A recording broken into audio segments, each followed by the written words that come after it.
from the production of cars to the creation of swords, from building a house to building house framework. All of these things have one thing in common: steel.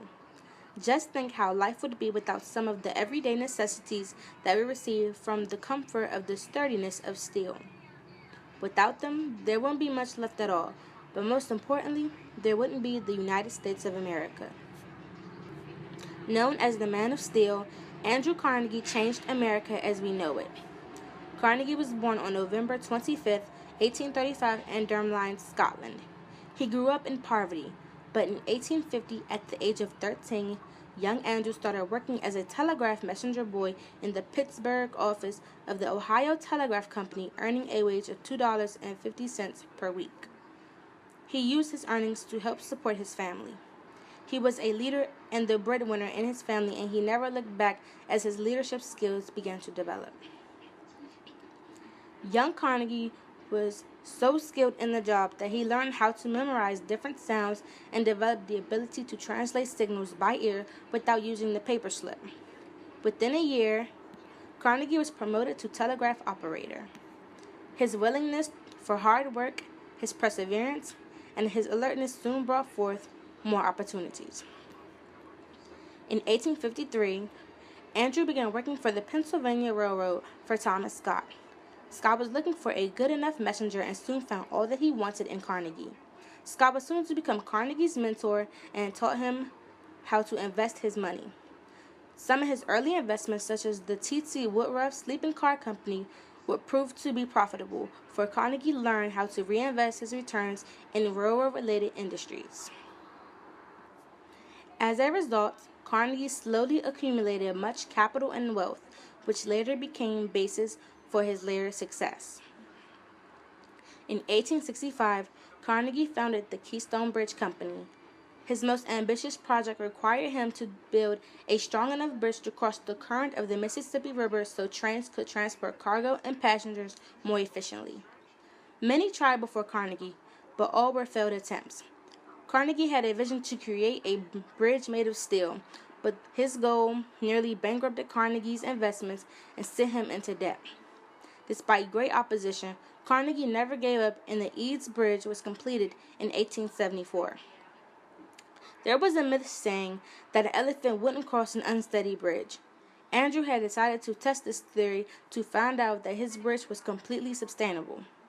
The bridge still survives today and is registered as a National Historic Place.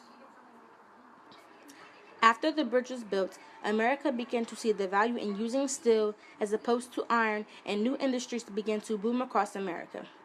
Everything was constructed using steel: more bridges, better railroads, and a new phenomenon, skyscrapers. With the construction of skyscrapers, the birth of urban cities began: Atlanta, Chicago, and New York City, to name a few. In 1885, Andrew started construction on his steel plant located just outside of Pittsburgh, Pennsylvania. He needed a way to mass-produce steel from scratch.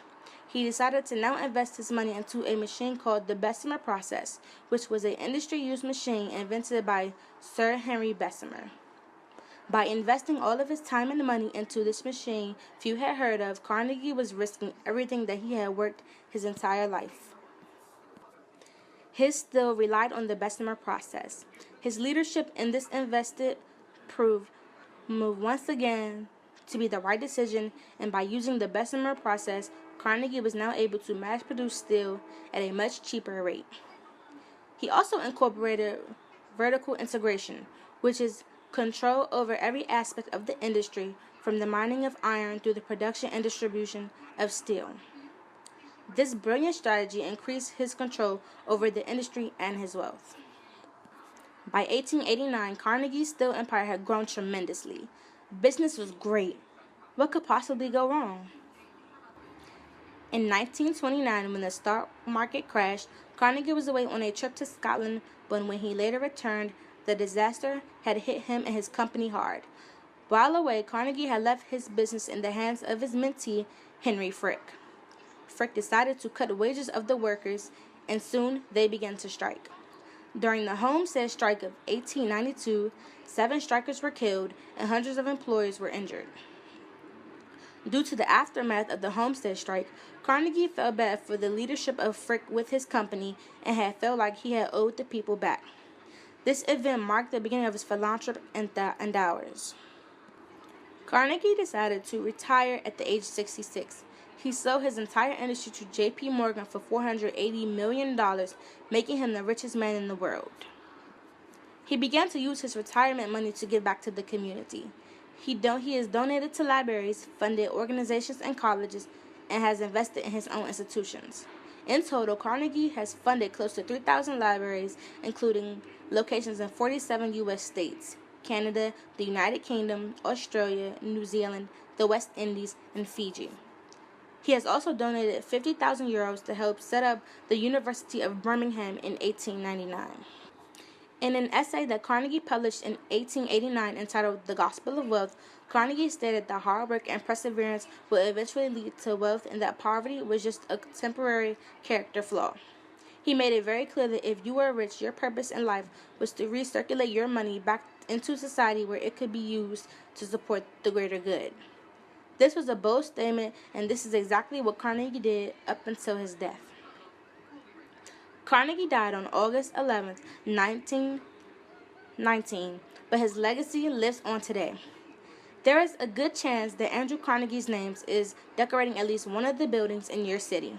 Carnegie built a fortune from the ground up, a fortune that he spent his years later finding ways to give back. His visionary thinking and leadership throughout his career made his rags to riches story a staple of the American dream. His legacy is infinite, a man of steel, but you can never truly measure his heart of gold.